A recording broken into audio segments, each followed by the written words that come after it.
10 ล้านตัวนี้ล้านน้ำข่อย6น้ำมาบุญ2เนาะ18พอดีเนาะบ่นับเราให้นับกันนะเนาะไปหน่อยเนาะก่อนส่งมอบให้เจ้าของเนาะน้องอาเซียงก็เอามาคัดสีสวีวันจักหน่อยเพราะว่าไปเอามาเนาะมันก็ค่อนข้างทางมุมเมื่อคืนนี่ฝนตกเลยก็เลยแวะมาล่างเสียก่อนพี่หน่อยเนาะโอ้ดีอกดีใจน้องๆเพิ่นเด้เนาะโอ้เสียงน้ำเป็นค่อนข้างแห้งครับสีเดิมโรงงานเด้อพี่น้องเด้อเนาะถ้าว่าเป็นสีเดิมโรงงานนี่น้ำแรงดันปานนี้นี่สีถลอกบอกเปิดบัดพี่หน่อยเนาะโดยรถคันนี้มีเล่มมีทะเบียนครบถูกต้องตามกฎหมายพี่หน่อยเนาะเลยเอาทางและเดี๋ยวสิส่งมอบมื้อนี้ถึงสิสรุปราคาเอาว่าเท่าใด17-18 ล้านผู้ได้นี่เนาะมี100,000หนังสือปี25เด้อพี่น้องเด้อเนาะใหม่ล่าสุดกว่าของคนอื่นที่เคยซื้อมาเลยพี่หน่อยเนาะแต่มันเป็นของ Honda พี่หน่อยเนาะแบบเกือบเทียบเท่าครับHonda บ้านเฮาเลยได้ตัวนี้เนาะโดยเอาคือว่าสีแดงเนาะถูกลูกแดงไว้ก่อนพี่หน่อยเนาะโอ้ยอยากเบิ่งสีหน้าน้องกระเทียงนี่เนาะเพิ่นสิเป็นแนวใดเนาะพี่หน่อยเนาะรุ่นเบิ่งนำกันเด้อพี่น้องเนาะขออนุญาตล้างสักหน่อยก่อนพี่หน่อยเนาะเอาพี่หน่อยเนาะเอาหน่อยนึงพี่หน่อยเนาะ100 วันพันปีได้จังมาล้างนี่นะอันนี้ให้เพิ่นล้างให้เจ้าทีนึงยันสีมันหลุดแห้งนี้น้ำเราอยู่เนาะคัก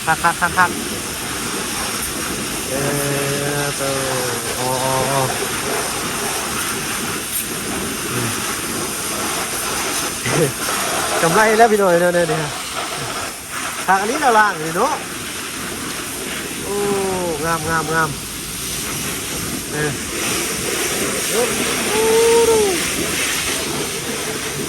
าไปเลยเนาะ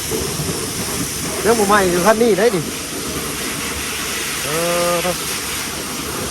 เอาไปเบิ่งสีหน้าสีตาน้อง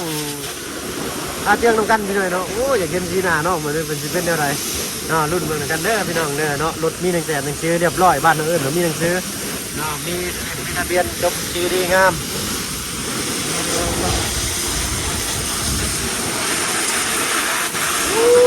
โอ้ยเนาะครับปรับมาคิดเลยเนาะเอาเนาะโอ้คักเด้อร้านนี่ห้างร้านนี่ล่างอยู่หน่อยเนาะคิดว่าเพิ่นล่างแต่รถใหญ่เนาะเดี๋ยวมื้อหน้ามื้อในเนาะเอาอันสมบัติเมย์มาล่างก่อนพี่หน่อยเนาะรถคันนี้สมบัติเมย์ได้นี่ เอาอ้ายเพิ่นบริการดีขนาดเนาะก่อนอื่นเด้อ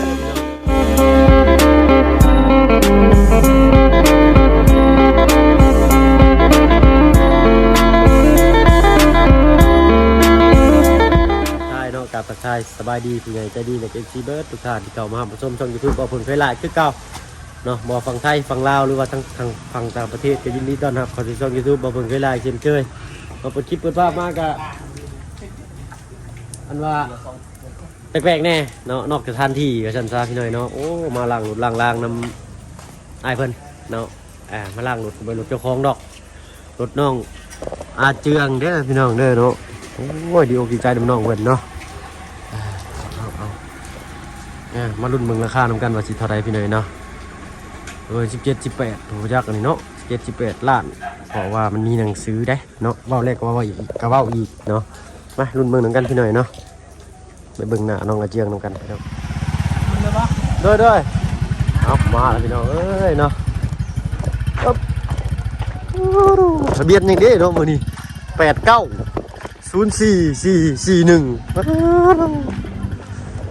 ไปพุ่นละโอ้ยไปพี่น้องไปโอ้ขี่สาบลาบพุ่นไปเลยเนาะ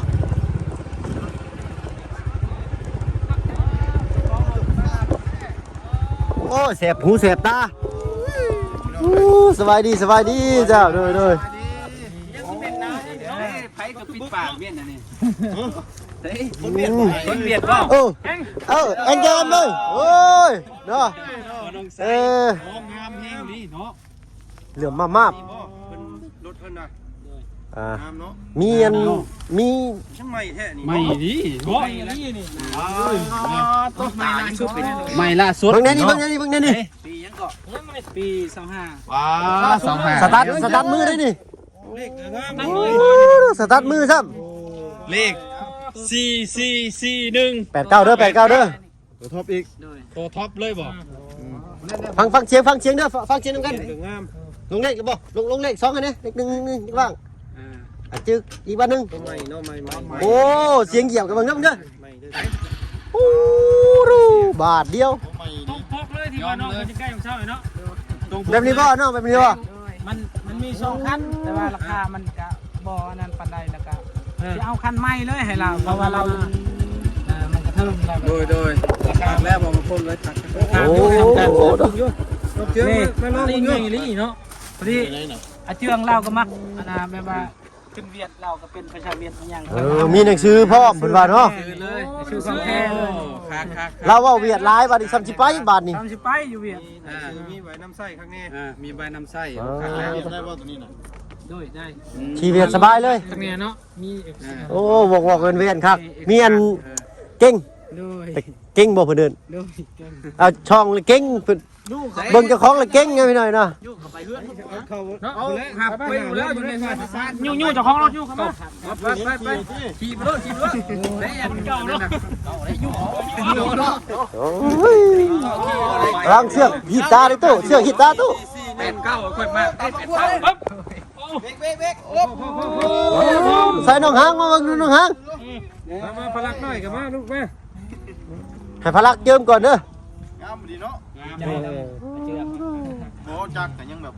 ไม่ดีเด้ไม่น้องดาวนี่ร้อน อ๋อโต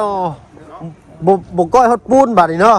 คนมาไว้คนมา ได้ไป เถิกไว้ก่อนบ่ ได้ไปบ่ผิดหวังพี่น้องเอ้ยใส่ได้ ไม่เนาะ ไม่คิวกุ๊กไป ใส่ยันลูกบวชพุ่นแหละนี่พี่หน่อยเนาะ มีแต่เนื้อยังใหม่ๆเลยนะ วันจันทร์เด็กออกช่ำมาแล้วพี่น้องเอ้ย เบิ่งเอาเด้อติ 8-9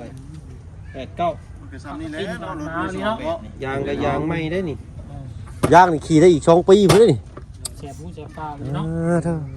ง ามหลาย แต่นั้น ใจเช็ด พี่น้องเอ้ยเนาะ น้ำมันเต็มถังบ่นี่ ที่เพกันได้ น้ำมัน ใช่น้ำมันเต็มลีนี่น้ำมันเนาะ ให้ลายพร้อมเนาะ ก็เพิ่นใส่ก็เต็มถังอยู่แล้วแต่ว่าเขาแลกแต่เพิ่นมาพี่หมด โดย เหนื่อยเลยเบิ่งดูจักกิโลเลยโอ้ย ใช้ตะกิโลแล้วบ่เพิ่น 3ที่เนาะ 4,000 4,000ถึงมาธรรมดาได้ 4,000นี่ กิโลนี่กันว่าเพิ่นสิปรับเอาก็ได้ อืม ปรับ แต่ว่า ศูนย์ก็ได้ แต่ว่านี่เพิ่นแบบเอาแบบมาเลยจากมือเพิ่นเลย มาจากอันนั้นเพิ่นเลย เจ้าของเลยนี่เนาะ เพิ่นเนาะเดิม งานประมาณไหนเนาะ แต่ว่าคันว่าเรื่อง ฟังเสียงอีกดูจังหวะกุญแจ2ดอกโห ก็ได้ ก็ได้ อ๋อ แต่ว่าเรื่อง ปั๊บ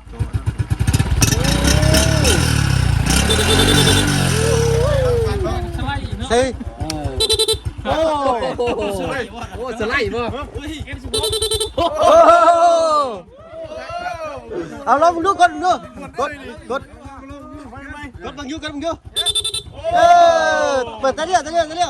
เปิดไฟเลี้ยวดูเบิ่งไฟเลี้ยวเสกไฟเลี้ยวอ๋อโต แถม ทางนี้สีบ่ ยังเด้ยังลุงไผเด้บ่บุญได้บ่พอแล้ว เอาแล้วบ่ เอาแล้ว เอาแล้วบ่อันนี้เอาก่อนหมู่เนาะโอ้ยเด้อ คัก เอ้า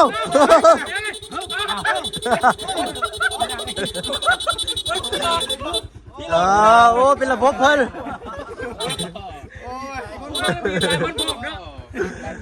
เป็นระบบเพิ่นเป็นระบบ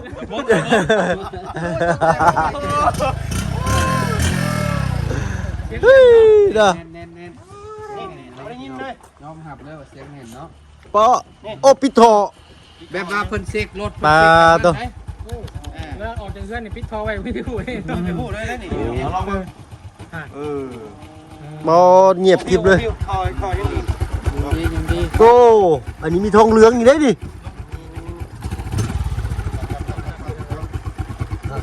โอ้สุด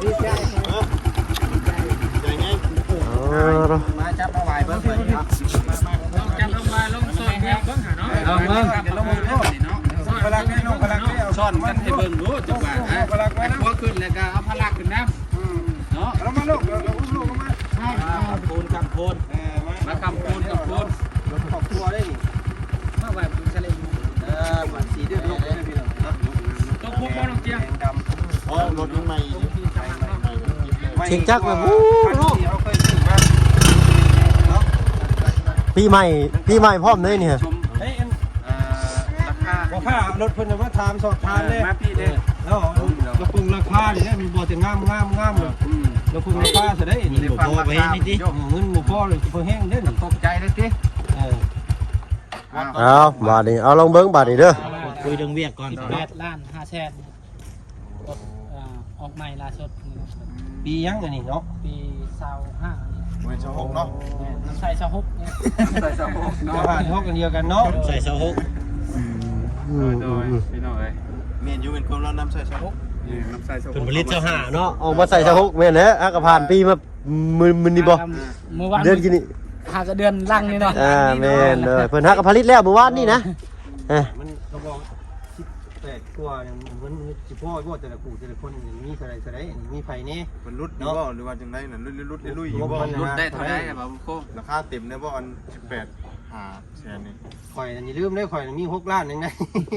ก่อนจะลืมแล้วก็มี2ล้าน 8เอา เอากับแปดพอดีแหละ